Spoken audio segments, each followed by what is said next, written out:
Shalom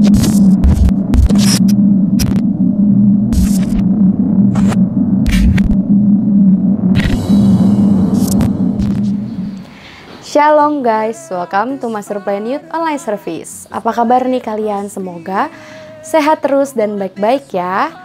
Dan gak berasa nih kita udah ada di bulan yang baru. Dan tentu aja di bulan yang baru akan ada tema yang baru. Tema kita bulan ini adalah community. Kita akan belajar tentang seberapa seru dan seberapa pentingnya kita sebagai anak Tuhan Yesus untuk berada di komunitas yang sehat dan komunitas yang ada di dalam Tuhan Yesus. Dan karena kita ada di minggu pertama, kita bakal ada perjamuan kudus yang akan dipimpin oleh Bapak Gembala kita, Pendeta Amos Hosea. Jangan lupa disiapin roti dan anggur perjamuannya ya guys. Ibadah kita hari ini akan dipimpin oleh youth pastor kita, siapa lagi kalau bukan Pastor Randy Chandra Dinata, dengan tema Christ Centered in Community. Kita akan belajar tentang komunitas yang berpusat pada Tuhan Yesus Kristus. Jangan lupa disiapin Alkitab dan catatannya ya guys. Sebelum kita mulai akan ada beberapa pengumuman. Yang pertama, EF kita masih diadakan secara online ya guys, via Zoom. Nanti link akan di-share di grup Master Plan Youth. Jangan lupa dicek ya. Yang kedua, persembahan maupun persepuluhan bisa ditransfer ke nomor rekening yang tertera di layar kaca, atau bisa juga scan barcode yang tertera di layar kaca juga. Dan yang ketiga, ibadah kita minggu depan akan dilayani oleh Pastor Benny Pati Nasarani dengan tema Acceptance in Community. Pokoknya bakal seru banget deh guys, jadi pastiin untuk kalian ikut ibadah lagi ya minggu depan. Dan segitu aja pengumuman aku hari ini. Selamat beribadah, happy Sunday, God bless you.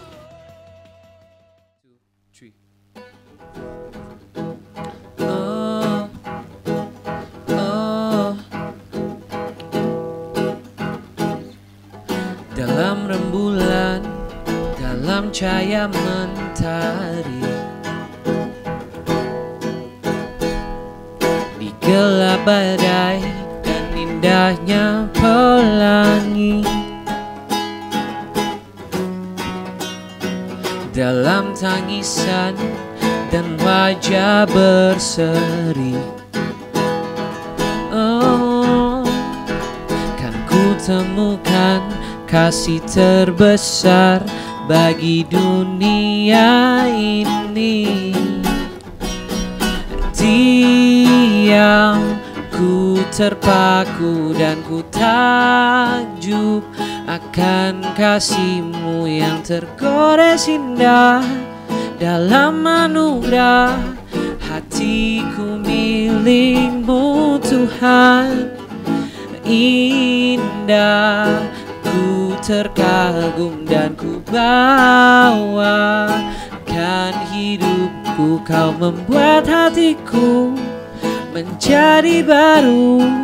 Bahagiaku mengenalmu. Oh, oh. Dalam rembulan, dalam cahaya mentari, di gelap badai dan indahnya pelangi, dalam tangisan dan wajah berseri, kan ku temukan kasih terbesar bagi dunia ini. Dia, ku terpaku dan ku takjub akan kasih-Mu yang tergores indah. Dalam anugerah hatiku milik-Mu Tuhan.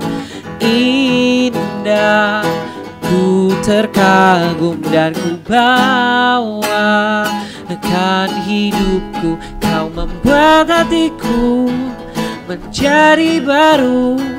Bahagiaku mengenalmu. Diam, ku terpaku dan ku takjub akan kasih-Mu, tergores indah dalam anugerah. Hatiku milik-Mu Tuhan, indah ku terkagum dan ku bawakan hidupku. Kau membuat hatiku menjadi baru, bahagiaku mengenal-Mu, bahagiaku mengenal-Mu, bahagiaku mengenal-Mu. Oh, oh, oh. Woo! Happy Sunday Master Plan Youth.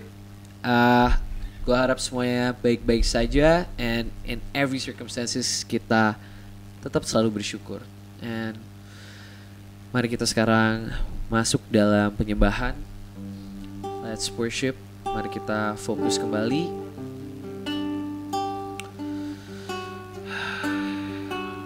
Terima kasih Bapa di surga, terima kasih Tuhan Yesus, terima kasih Roh Kudus. Kalau kami udah bisa ada di tempat ini Tuhan, dimanapun kita berada, kiranya Kau yang menyentuh hati setiap orang Tuhan.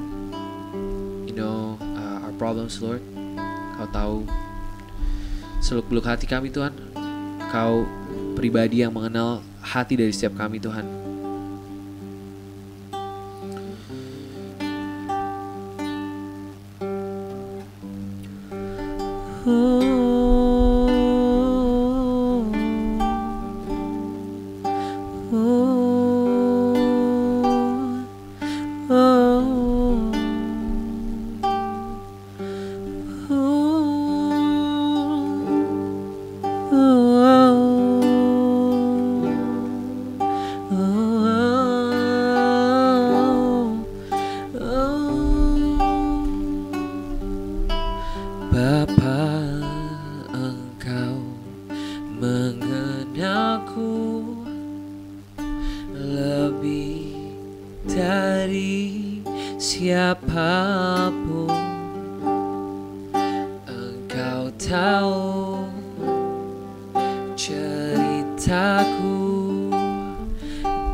Mustahil bagimu, kuasa-Mu kuatkanku, dasarku berharap. Kini aku berserah pada rancangan-Mu bagiku. Ku ikuti panggilanku, ku kan setia sampai akhir hidupku.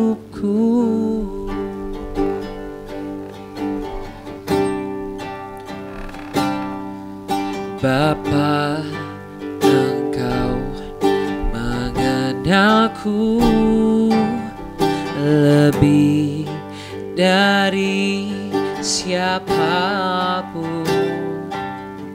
Engkau tahu ceritaku dan isi hatiku. Tak peduli masa lalu Engkau tetap memilihku, bahkan ku sempurnakan jadi karya yang indah. Kini aku percaya tiada yang mustahil bagimu. Kuasamu kuatkanku, dasarku berharap. Kini aku berserah pada rancanganmu bagiku.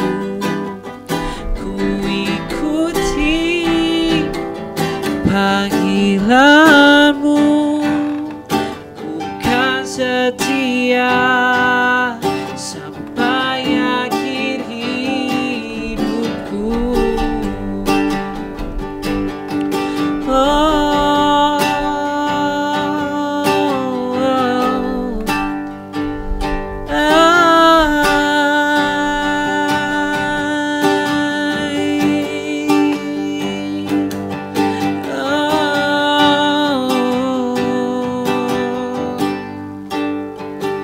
Satu-satunya yang tahu lebih dari siapapun.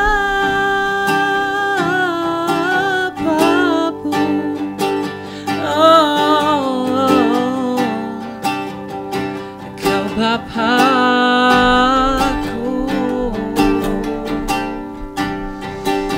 tiada yang lain selain Kau Tuhan.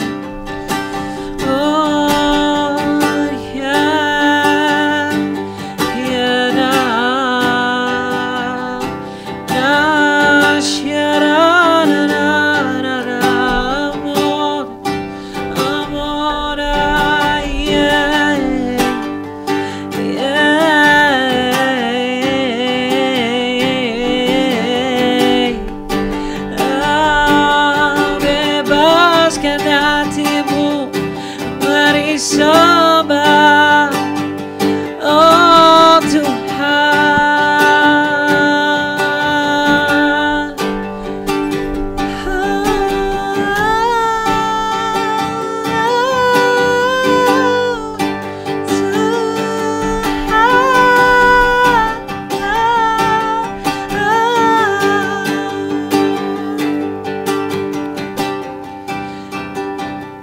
Tiada yang sepertimu Tuhan.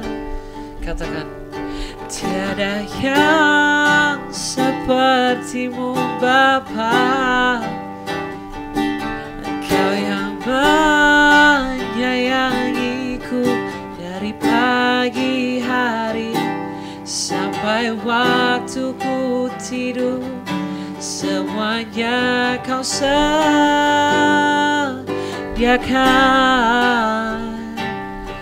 Tak usah ku khawatir, sebab Kau yang hadir di dalam hidupku.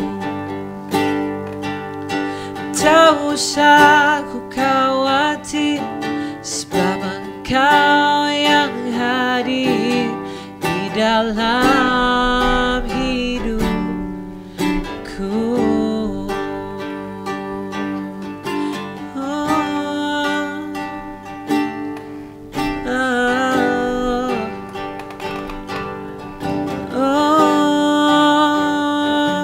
Saat ku tidak mampu, kuasa-Mu kuatkanku. Tak dibiarkan ku tergeletak. Kau Bapa.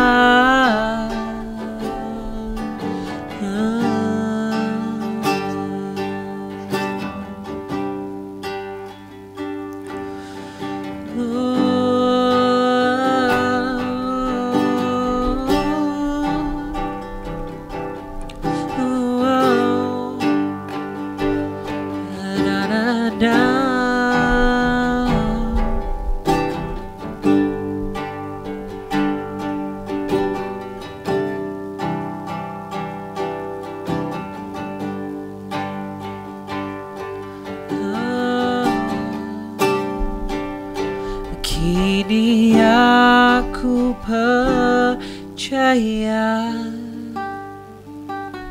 tiada yang mustahil bagimu. Kuasa-Mu kuatkanku, dasarku berharap. Kini aku berserah pada rancangan-Mu bagiku. Ku ikuti panggilan-Mu, ku kan setia sampai akhir hidupku.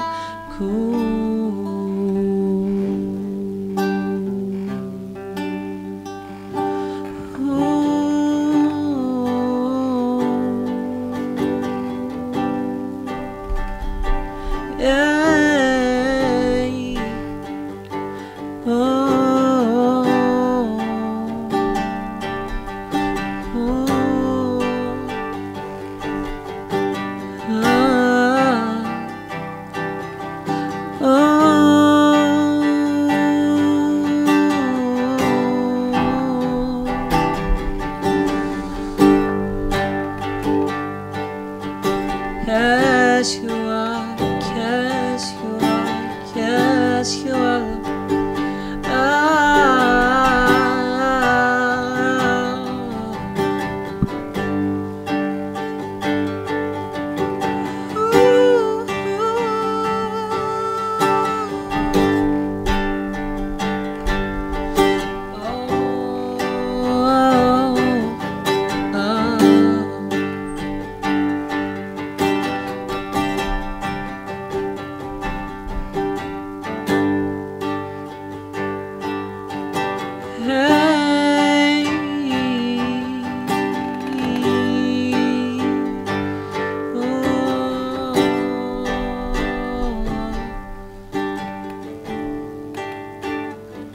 Karena kasih-Mu yang selamatkanku, menyucikan dan menebus hidupku.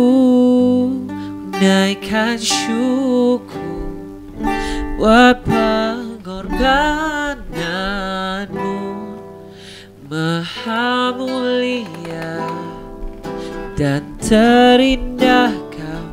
Karena kasih-Mu yang selamatkanku, menyucikan dan menebus hidupku. Ku buka hati buat pengorbanan, maha mulia dan terindah Kau.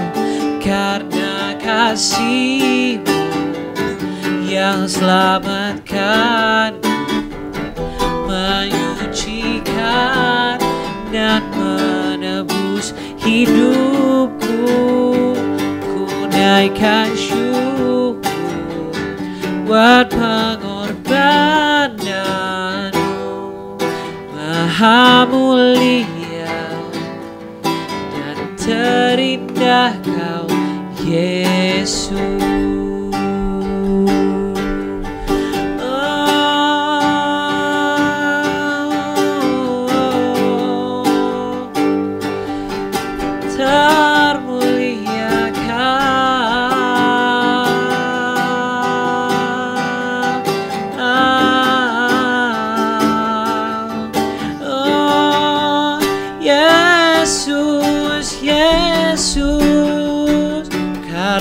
Kasih-Mu selamatkanku, menyucikan dan menebus hidupku.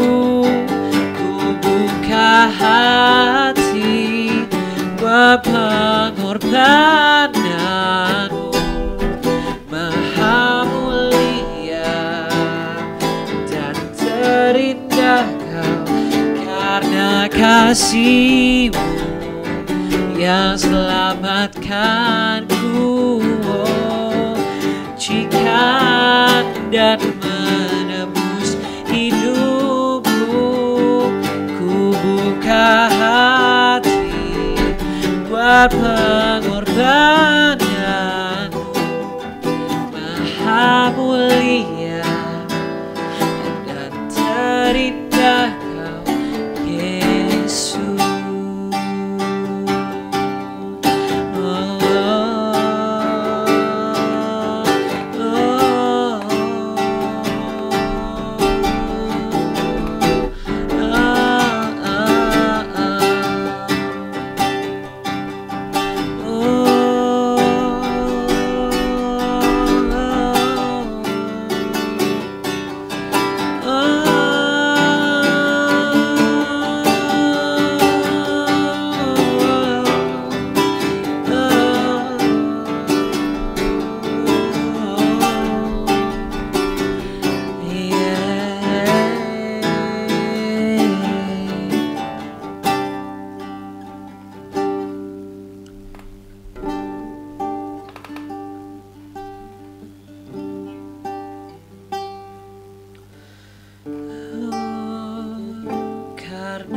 Kasih-Mu yang selamatkanku, menyucikan dan menebus hidupku. Ku naikkan syukur buat pengorbanan-Mu, Maha mulia dan terindah Kau, Yesus. Maha mulia dan terindah Kau, Yesus. Maha mulia dan terindah Kau, Yesus.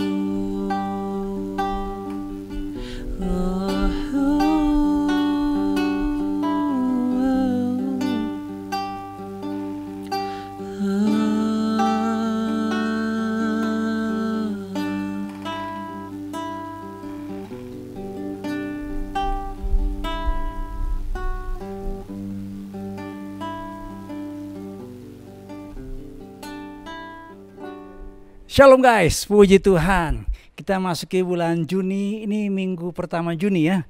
Jadi kita ibadah MP, Youth MP, kita ibadah dengan perjamuan kudus. Bagaimana ya suasana apa ya di rumah, suasana pergaulan kita. Belum sekolah ya, belum bisa masuk kuliah. Tapi yang sudah kerja bagaimana nih? Kerja ya. Jangan lupa, saya selalu mendorong kita sebagai anak Tuhan ikuti prokes. Ya. Banyak ya dalam survei anak-anak muda itu suka abai. Jadi tolong Youth MP jadi teladan. Ya ikuti prokes, pakai masker, jauhi kerumunan. Ya kadang-kadang saya lihat di Instagram anak-anak MP tuh kok kayaknya cuek-cuek aja ya enggak. Oh ternyata bukan anak MP di Ebenezer, yaitu anak MP yang ada di Kutub Utara ya gitu ya. Jadi tolong anak-anak muda kita tetap mengikuti prokes kesehatan dari pemerintah. Kita tertib, ikuti yang disebut dengan aturan pemerintah supaya kita sama-sama bisa menanggulangi COVID-19 ini. Nah, dalam kesempatan ini kita akan masuk dalam perjamuan kudus. Mari kita berdoa untuk masuk dalam perjamuan kudus. Kita berdoa, Bapa Surgawi, kami berdoa supaya kami menjadi orang-orang muda yang mengasihi Tuhan, yang bertumbuh dalam Tuhan, yang hidup dalam kasih karunia Tuhan, yang menghasilkan buah-buah Roh Kudus dalam kehidupan kami, sehingga melalui hidup kami nama Tuhan dipermuliakan. Kami berdoa Bapa, supaya pada waktu kami perjamuan kudus, kami diingatkan akan kasih Tuhan yang luar biasa. Tuhan Yesus telah mati di kayu salib. Tuhan Yesus telah menebus dosa kami. Mari Bapa persiapkan hati kami, kuduskan roti dan anggur perjamuan kudus, supaya pada waktu kami menerimanya, kami percaya ada berkat Tuhan atasnya, ada berkat Tuhan di dalam perjamuan kudus ini. Dalam nama Tuhan Yesus kami berdoa dan percaya. Yang percaya katakan bersama dengan saya, amin. Puji Tuhan. Mari orang-orang muda kita angkat roti di tangan kanan kita. dan dengarkanlah firman Tuhan. Sebab apa yang telah kuteruskan kepadamu telah aku terima dari Tuhan, yaitu bahwa Tuhan Yesus pada malam waktu ia diserahkan mengambil roti, dan sudah itu mengucap syukur atasnya. Ia memecah-mecahkannya dan berkata, inilah tubuhku yang diserahkan bagi kamu, perbuatlah ini menjadi peringatan akan aku. Saudaraku orang muda, bukankah ketika kita makan dalam perjamuan kudus ini, kita diingatkan kasih Tuhan yang begitu luar biasa. Orang-orang muda sungguh akan percaya oleh tubuh Kristus yang terpecah-pecah di atas kayu salib, kita mendapatkan pengampunan dosa. Saudara yang percaya katakan amin. Mari kita mengucap syukur saat untuk tubuh Kristus. Terima kasih Tuhan. Terima kasih Bapak. Terima kasih Tuhan. Mari kita makan bersama-sama dengan iman dalam nama Tuhan Yesus Kristus.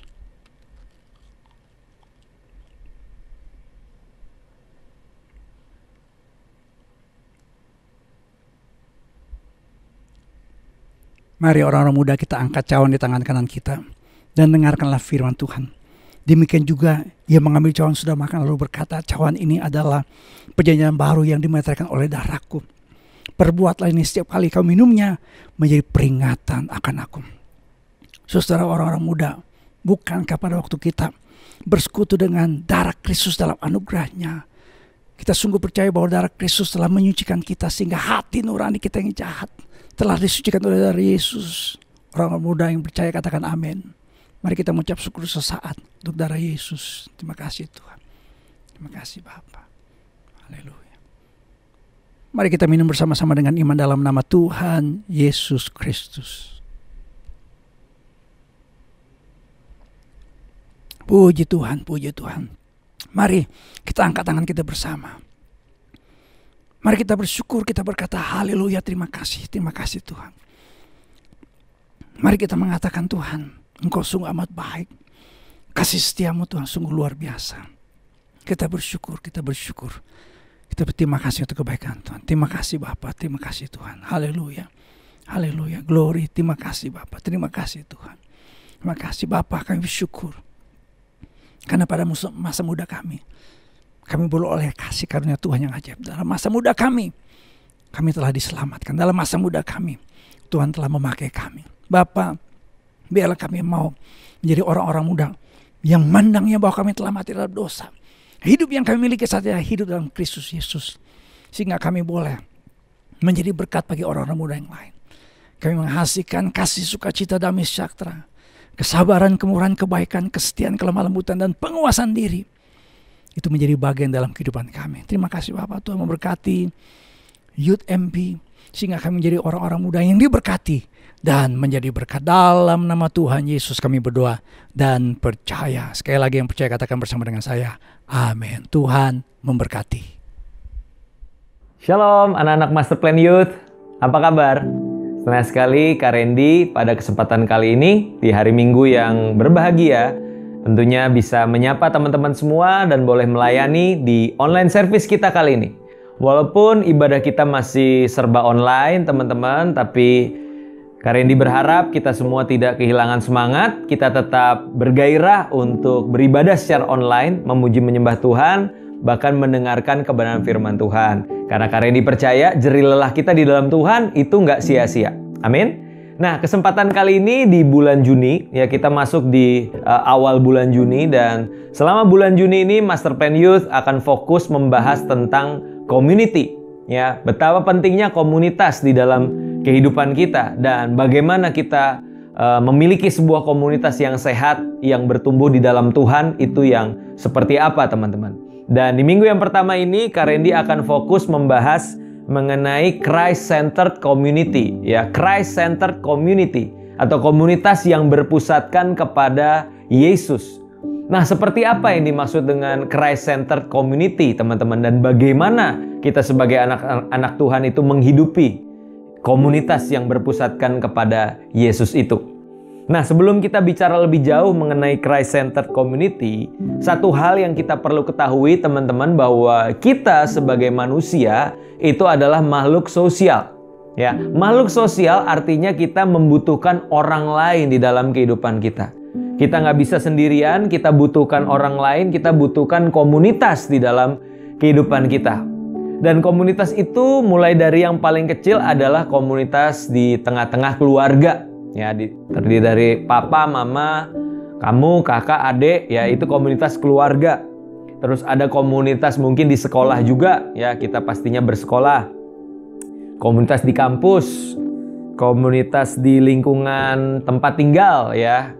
Terus juga komunitas yang isinya adalah gamers, komunitas hobi sepeda, komunitas hobi futsal, ya, dan juga termasuk komunitas gereja, komunitas rohani, ya, yang kita sedang bahas pada kesempatan kali ini. Nah, teman-teman, satu hal yang kita mesti tahu bahwa tentunya setiap komunitas ini diadakan dengan satu tujuan, ya, memiliki ketertarikan yang sama, tujuan yang sama, makanya mereka berkumpul. Misalkan keluarga, ya kita punya keluarga, kita punya grup WhatsApp keluarga mungkin, ada papa, mama, kakak, adik. Kenapa kita berkumpul di komunitas tersebut? Karena kita punya satu kesamaan, yaitu kita berasal dari hubungan darah yang sama, makanya kita satu keluarga. Ya kan, aneh aja kalau tiba-tiba ada anak tetangga yang kita invite ke grup WhatsApp keluarga kita gitu kan, pasti bingung ini siapa gitu. Karena beda ya teman-teman ketertarikannya atau tujuannya. Begitupun dengan komunitas-komunitas yang lain, komunitas futsal misalkan, yaitu isinya adalah orang-orang yang punya hobi main futsal bareng-bareng. Ya, komunitas sepeda, sama-sama suka sepedaan kayak gitu. Nah, yang jadi pertanyaan adalah kalau komunitas gereja itu apa ketertarikan dan tujuannya, teman-teman? Apa yang membedakan, yang menjadi keunikan dari komunitas di gereja dengan komunitas di tempat-tempat yang lain? Ya, karena dipercaya kenapa satu komunitas itu disebut sebagai komunitas rohani atau komunitas gereja adalah karena mereka memiliki satu ketertarikan, satu tujuan yang sama. Di dalam komunitas rohani atau komunitas gereja, kita rindu untuk meninggikan nama Yesus. Kita rindu untuk mengenal Yesus lebih lagi, kerajaan Allah dan kebenarannya di dalam komunitas tersebut. Ya, jadi yang membedakan jelas teman-teman. Yesus, kerajaannya dan kebenarannya itu harus menjadi ketertarikan kita. Itu yang menjadi tujuan kita untuk berkumpul bersama-sama. Nah, sekarang yang menjadi perenungan, menjadi pertanyaan buat setiap kita adalah apa yang membuat kita hari-hari ini memutuskan untuk berkomunitas di Master Plan, untuk berkomunitas di GBI Ebenezer? Apakah itu bicara tentang Yesus, tentang kerajaan Allah dan kebenarannya, atau hal-hal yang lain selain daripada Yesus? Nah, ini yang membuat kita menjadi unik, menjadi berbeda dengan yang lain, komunitas yang lain. Karena pada komunitas rohani, komunitas Kristen, tentunya Yesus itu harus menjadi pusat dari komunitas tersebut. Amin teman-teman, ya, itu menjadi pembuka kita pada topik kali ini, Christ-centered community. Pertanyaannya adalah, nilai-nilai seperti apa sih yang harus kita miliki untuk membangun sebuah komunitas yang Christ-centered, teman-teman?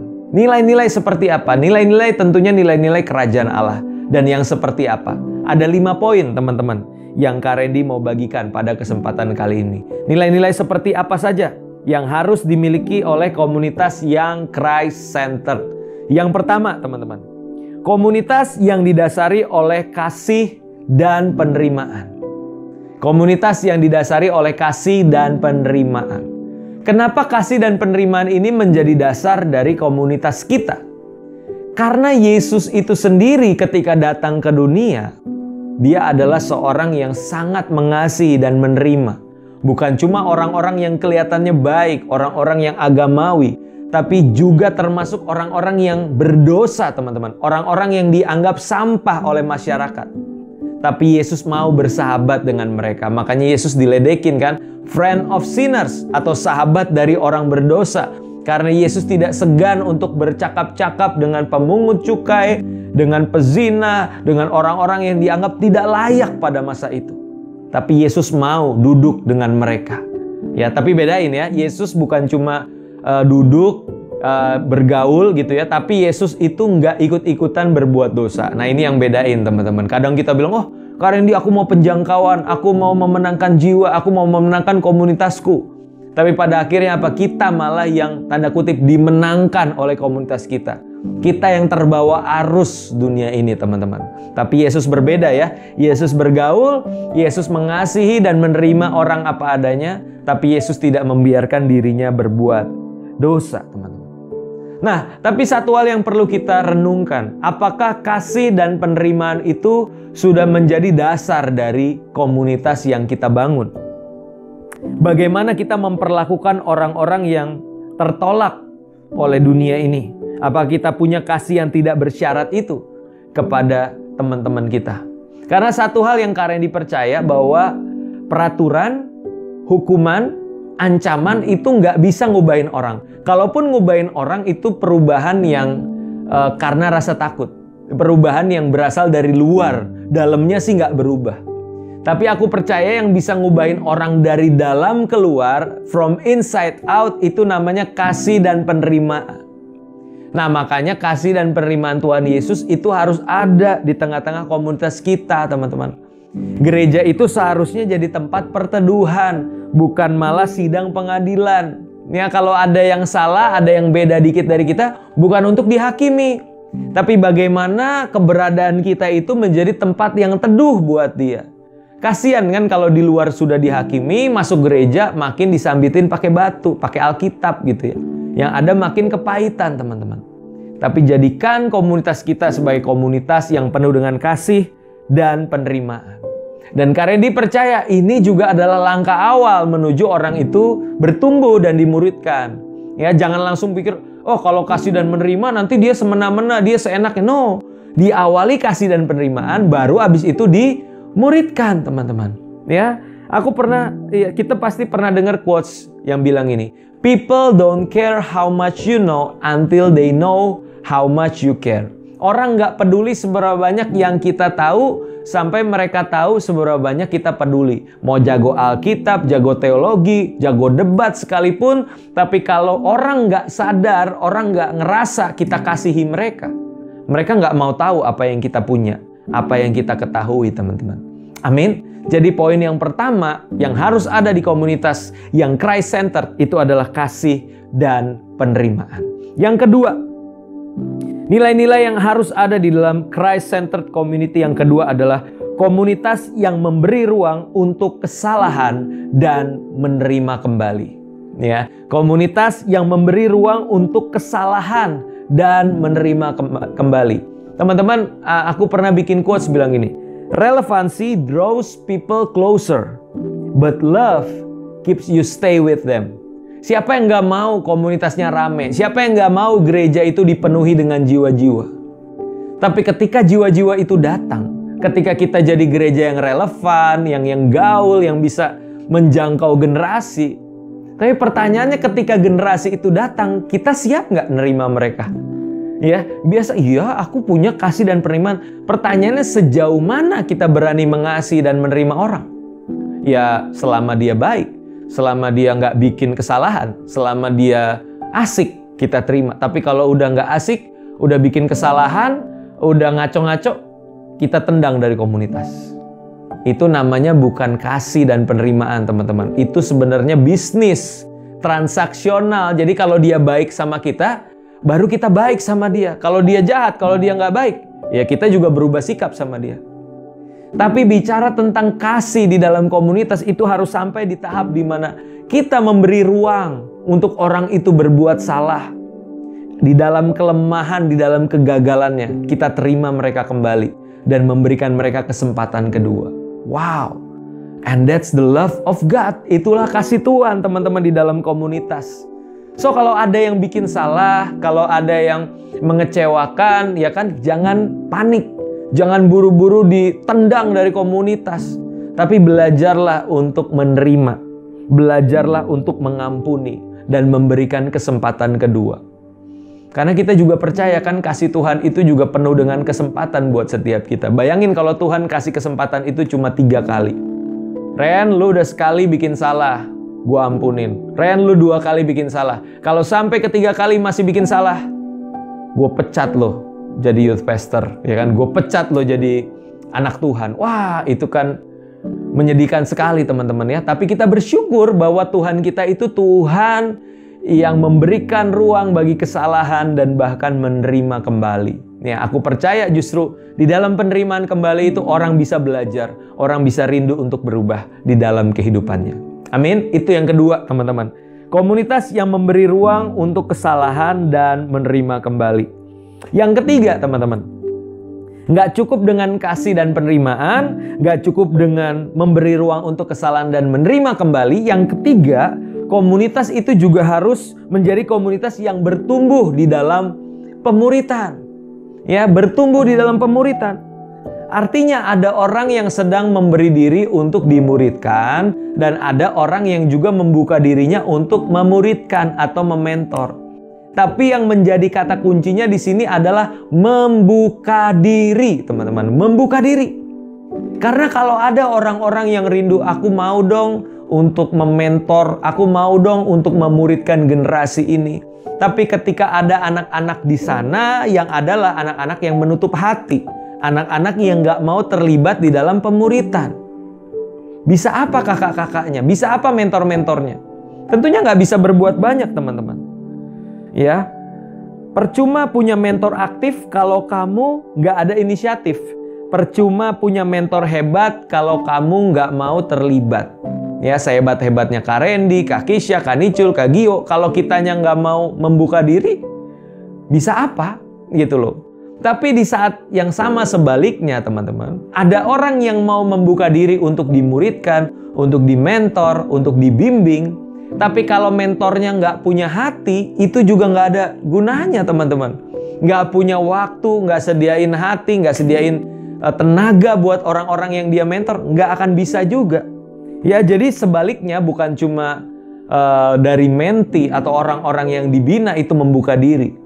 Tapi yang lebih penting lagi, apakah mereka yang disebut sebagai pemimpin, mereka yang disebut sebagai kakak, sebagai mentor, sebagai bapak rohani, apakah mereka membuka dirinya, membuka availability-nya, ya, ketersediaannya bagi orang-orang yang dipimpinnya. Ya, Kak Randy beberapa waktu terakhir waktu Pastor Adit dipanggil Tuhan, itu yang DM Kak Randy banyak. Kak, aku minta dimentor dong, aku mau dibimbing secara rohani. Tapi aku nggak berani teman-teman untuk main asal terima orang aku mentor. Aku berpikir emang yang di Youth Master Plan udah aku mentor semua dengan benar. Apakah aku punya waktu yang cukup buat mereka? Jangan-jangan nanti aku ambil yang lain, yang di sini nggak dapat perhatian. Makanya Kak Randy nggak berani sembarang untuk mementor orang, ya. Dan itu pun yang harus kita miliki teman-teman, punya hati buat anak-anak, khususnya di Master Plan Youth. Yuk para pemimpin, mentoring, ya, bimbing anak-anak kita, muridkan anak-anak di Master Plan Youth untuk mereka juga boleh bertumbuh menjadi seorang mentor. Suatu hari mereka lah yang akan memuridkan generasi ini. Amin. Itu yang ketiga teman-teman. Komunitas yang bertumbuh di dalam pemuritan. Yang keempat, komunitas yang bertumbuh melalui konflik, teman-teman. Komunitas yang bertumbuh melalui konflik. Nah, Kak Randy percaya di dalam sebuah komunitas semakin dekat satu dengan yang lain, maka akhirnya kelemahan seseorang itu akan semakin terekspos. Ya, makanya di dalam komunitas itu pasti akan ada gesekan. Karena ada orang yang nggak sempurna, ketemu dengan orang yang nggak sempurna, mereka berdekatan, bergesekan dan akhirnya konflik teman-teman. Nggak usah heran, nggak usah bingung kalau terjadi konflik. Justru harusnya bingung kalau kita udah beberapa tahun di Master Plan, kita sama-sama melayani, kita sama-sama berjemaat di situ, tapi nggak pernah ada konflik. Nah, ini pertanyaannya karena kasih Kristus sempurna di komunitas itu atau satu dengan yang lain kurang dekat teman-teman. Ya, seringkali yang terjadi karena kurang dekat, makanya nggak pernah berkonflik. Tapi percayalah di dalam kedekatan terjadi konflik. Selama respon kita benar, maka yang terjadi adalah kita akan semakin dewasa rohani, teman-teman. Kita akan semakin menjadi anak-anak Tuhan yang dewasa di dalam Tuhan. Tapi yang terjadi apa? Kalau di tengah konflik, respon kita salah, kita nggak akan kemana-mana, teman-teman. Kita nggak akan naik level. Kalau ketika konflik terjadi, kita ngambek, kita baper, ya, kita ngancem mau pindah komunitas, mau pindah gereja. Kalau kitanya sendiri nggak diberesin, percaya deh, kita pindah ke komunitas manapun di luar sana. Karena nggak ada komunitas yang sempurna. Ketika kamu datang ke komunitas itu, maka kamu akan terjadi konflik lagi antara kamu dengan komunitas itu. Dan kamu mulai kecewa dan mulai cari lagi komunitas yang lain. Sampai kapanpun nggak akan ketemu, teman-teman. So, pastiin kalau hari ini kamu tertanam di master plan, lalu mungkin terjadi gesekan di antara anak-anak master plan. Jadikan itu momentum. Jadikan itu kesempatan bagi kamu untuk bertambah dewasa di dalam Tuhan. Ya, tentunya ada kakak-kakak, ada mentor-mentor, ada pemimpin-pemimpin yang akan memediasi. Ya, tentunya beberapa kali kita juga pernah terjadi di master plan, tapi semua bisa berjalan dengan baik. Kenapa? Karena ada mediasi dan ada kerendahan hati dari orang-orang yang berkonflik itu untuk mulai sadar, oh iya, aku lemahnya di sini, aku kurangnya di sini, dan aku mau berubah untuk menjadi dewasa dan semakin serupa dengan Kristus. Amin. Ya, makanya Amsal berkata, besi menajamkan besi, orang menajamkan sesamanya, karena lewat konflik tersebut kita didewasakan untuk menjadi semakin serupa dengan Kristus. Amin, teman-teman. Itu yang keempat, komunitas yang bertumbuh melalui konflik. Dan yang kelima, yang terakhir, teman-teman, komunitas seperti apa ya yang memiliki nilai-nilai supaya menjadi Christ-centered? Yang kelima adalah komunitas sebagai keluarga yang saling melayani. Ya, komunitas sebagai keluarga yang saling melayani. Nah, teman-teman, mindset kita kalau datang ke gereja di dalam komunitas rohani itu kayak gimana sih? Kita memandang mereka as a family atau sebagai restoran, teman-teman. Karena kalau sebagai restoran, kamu datang ke tempat itu untuk dilayani. Selama gua punya duit, selama gua punya kekuasaan, maka gua akan dilayani. That's restoran. Tapi kalau keluarga adalah tempat di mana kita memberi diri untuk melayani satu dengan yang lain. Coba kalau datang ke makan malam keluarga, siapa yang dilayani? Paling anak kecil, ya, Domi, Emily, itu yang disediain nasi, disuapin, teman-teman. Tapi kalau udah Kak Randy, Kak Dita, ya semua makan sendirilah. Ya semua melayani gitu. Diri mereka masing-masing atau bahkan orang lain. Nggak ada yang pengen, ambilin dong, ambilin. Itu cuma anak kecil. Dan begitu pun di dalam komunitas rohani, di gereja kita, teman-teman. Bagaimana kita bersikap, bagaimana kita memandang. Is this a family or a restaurant? Ya, jadikan tempat ini sebagai tempat kita bertumbuh as a family.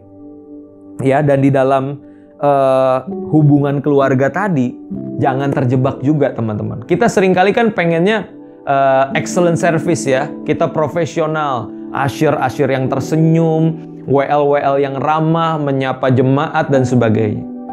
Tapi apakah keramah tamahan kita, kehangatan kita as a family itu cuma sekedar gimmick di mimbar?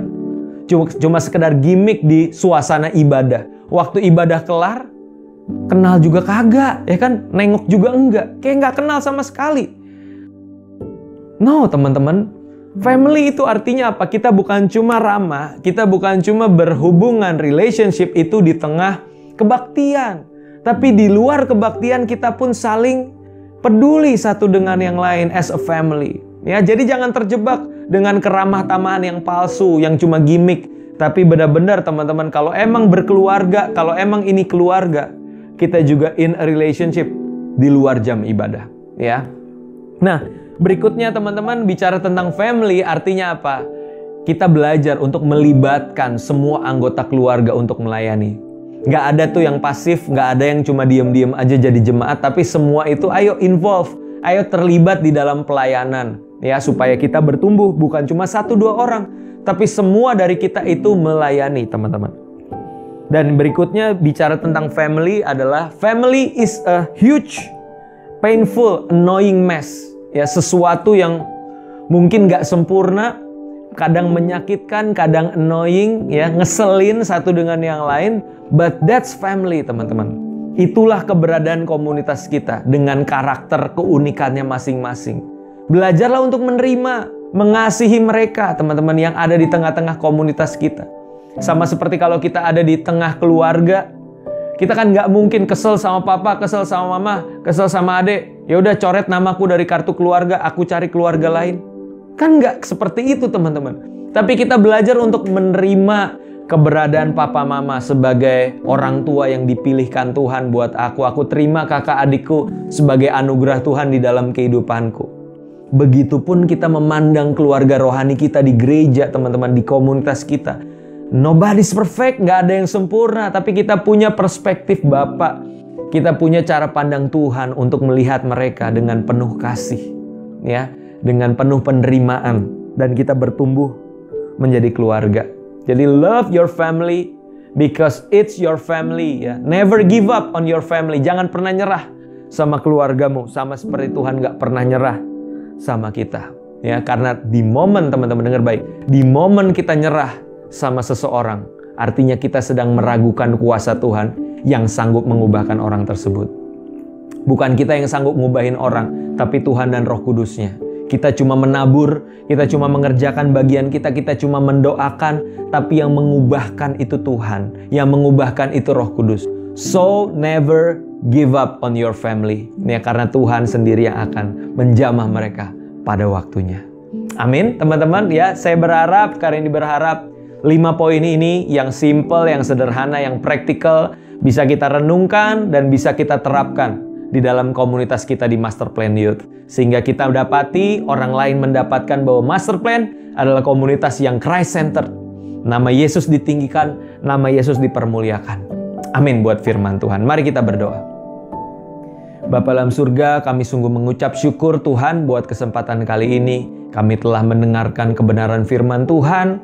Kami mau bertumbuh Tuhan as a community, sebagai komunitas yang sehat, yang berpusatkan kepada Yesus Kristus, kerajaan Allah dan kebenarannya. Tolong setiap kami ya Tuhan untuk bertumbuh di dalam komunitas ini, di dalam kasih dan penerimaan, di dalam ruang untuk kesalahan dan menerima kembali, komunitas yang bertumbuh di dalam pemuritan, komunitas yang bertumbuh melalui konflik, dan juga komunitas yang based on family.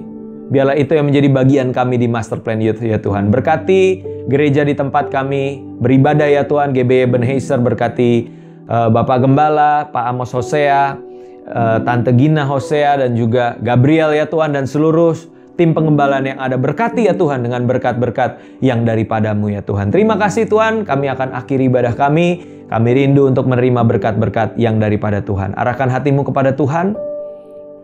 Tuhan Yesus memberkati engkau. Tuhan Yesus memberkati keluargamu. Tuhan Yesus memberkati papa dan mamamu. Tuhan Yesus memberkati kakak dan adikmu. Tuhan Yesus memberkati studimu. Tuhan Yesus memberkati pekerjaanmu. Tuhan Yesus memberkati ibadah dan pelayananmu. Tuhan Yesus memberkati engkau dengan pasangan hidup yang daripada Tuhan. Tuhan Yesus memberkati masa depanmu dengan masa depan yang gilang gemilang dan penuh dengan harapan. Biar apapun yang tanganmu kerjakan dibuatnya berhasil dan beruntung. Engkau diberkati untuk menjadi berkat buat banyak orang. Oleh karena itu terimalah segala berkat yang daripada Tuhan. Kasih karunia dari Bapa kita di sorga, cinta kasih dari Tuhan kita Yesus Kristus, pimpinan, pengurapan, penghiburan, kepenuhan Roh Kudus menjadi bagian hidup kita. Mulai hari ini sampai Maranatha, Yesus datang kedua kali. Semua yang diberkati Tuhan, sama-sama kita katakan, amin. Happy Sunday teman-teman, Tuhan Yesus memberkati.